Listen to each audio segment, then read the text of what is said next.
সমাজে চাঁদাবাজ এবং সন্ত্রাসের অভয়ারণ্য তৈরি হয়েছে।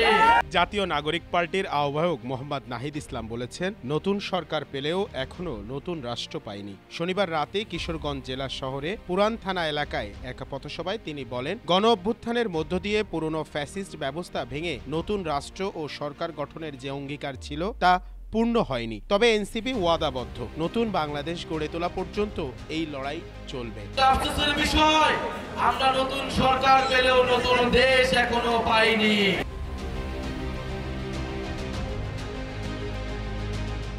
নাহিদ ইসলাম আরো বলেন, ওয়ালটন এখন দেশের সীমানা পেরিয়ে পৌঁছে গিয়েছে 50টিরও বেশি দেশে।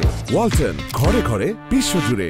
বাংলাদেশের গণ অভ্যুত্থান হয়েছিল তরুণদের নেতৃত্বে। সেই তরুণের শক্তিতে আমরা বিশ্বাস করি। কিশোরগঞ্জকে আমরা এনসিপির ঘাঁটি হিসেবে গড়ে তুলব।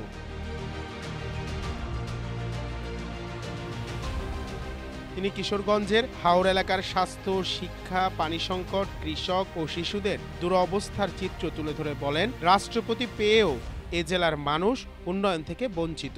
স্কুল আছে, শিক্ষক নেই, হাসপাতাল আছে, ডাক্তার নেই, বাজেট আছে, রাস্তা নেই। তিনি আরো অভিযোগ করেন, আওয়ামী লীগের সন্ত্রাসীরা এখনো শহীদ পরিবারের সদস্যদের হুমকি দিচ্ছে। আমরা দেখতে চাই এসব সন্ত্রাসীদেরকে শেল্টার দিচ্ছে। সেই শেল্টার দাতাদের বিরুদ্ধেও প্রতিরোধ গড়ে তুলব।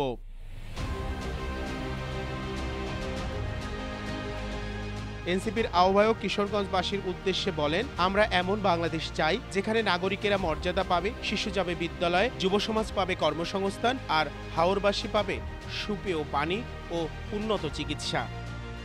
শাহরিয়ার রহমান, জনকণ্ঠ।